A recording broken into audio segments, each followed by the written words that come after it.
Hi everyone. Today we're going to be looking at one of my favorite parts of methods, which is inverse functions. Now, inverse functions don't tend to actually have that many uses. However, if you want to reflect something along the line y equals x, it is a nice way to kind of get that butterfly effect on graphs. Now, we know from previous lessons that a function is just a bunch of ordered pairs, right? So a bunch of xy coordinates that are linked together. Um, Now, we also know that a function has to also pass that vertical line test in order to be considered a function. Now, an inverse function, which we note down as f negative 1, is represented by interchanging x and y, right? So all your coordinates are going to become yx of the original function. And what this does is it's going to reflect your function around the line y equals x, okay? Now, what this does, interchanging those x and y coordinates, is it changes your domain and range around, right? So your domain of f originally is going to be all your x coordinates, right? So if that's from negative infinity to infinity, that's what it is, right? But it's going to be all your x coordinates of f. But your range of your inverse is then going to become the x coordinates of f, right? Because we're swapping around our x's and y's. So it's going to be similar for our domain of the inverse function to be the range of the original function, right? So our range of f is the y coordinates of f, and that means our domain is the y coordinates of f, right? Because we're swapping around the x's and the y's. Now, this means for drawing an inverse graph, what we need to be doing is swapping around those x and y's, right? So if I have a straight line graph and I have a y-intercept at 2, 0, that means that my new x-intercept is going to happen at 2, 0, right? And then if I have an x-intercept at negative 3, 0, then my y-intercept is going to be at 0, negative 3. Right, now it's not going to be too obvious when I connect these together. However, I might move that 2, 0 over so it's a bit more obvious. Right, but if I was to connect these up like that and draw my y equals x line down the middle here, they would kind of cross over on that y equals x line. So their point of intersection is going to happen at y equals x.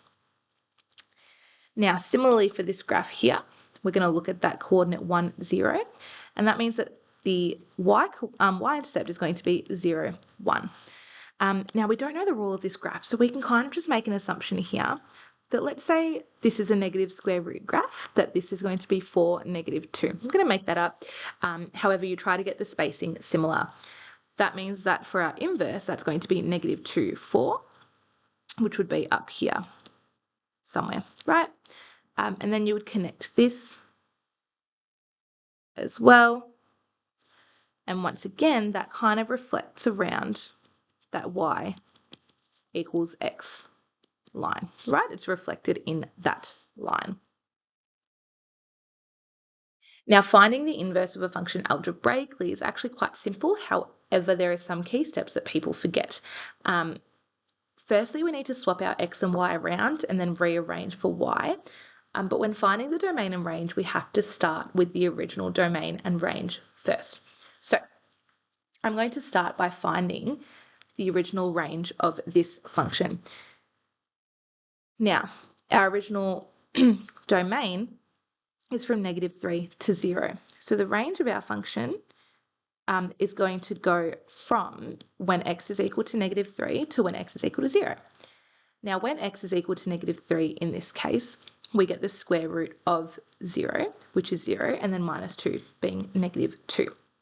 When we have x is equal to 0, we'd have root 3 minus 2. Okay, so our y's are only ever going to go from negative 2 to root 3 minus 2. What this tells us is the domain of our inverse is going to be x is an element of root 3 minus 2, negative 2 to root 3 minus 2. Okay, so it's just going to be a direct swap with our range. And then our range is going to be from -3 to 0. Okay, so they quite literally just directly swap. Now, if we would like to find our inverse function, what we're going to do is swap x and y around. Okay, so I'm going to swap x and y, which means that I'm going to end up with x is equal to the square root of y plus 3 minus 2. I'm going to add 2 and square both sides. And then I'm going to subtract 3 from both sides. So my inverse function is a parabola with turning point at -2, -3, right? And it is going to be a one-to-one function only, hence that new domain and range. Now, the last step that people forget is to then write this out using proper notation. Because we had f of x to begin with, our inverse function has to be that f -1x. And that's going to be x plus 2 squared minus 3.